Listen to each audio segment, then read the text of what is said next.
na bisbarra da Ulloa, en Palas de Rei, onde o río Ulla rompe con forza en pendente. Nos torrentes de Mácara, a auga discorre con velocidade variable. A flúe calma nuns tramos, remansa para facer pozas e cae perdendo o equilibrio entre as rochas.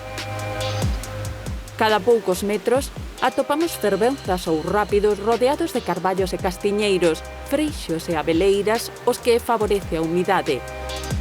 Un espazo ideal para facer sendeirismo polo roteiro que segue á beira do río, dende o que, ao achegarse, se escoita o son dos rápidos. Unha fermosa paraxe que paga a pena coñecer en calquera época do ano.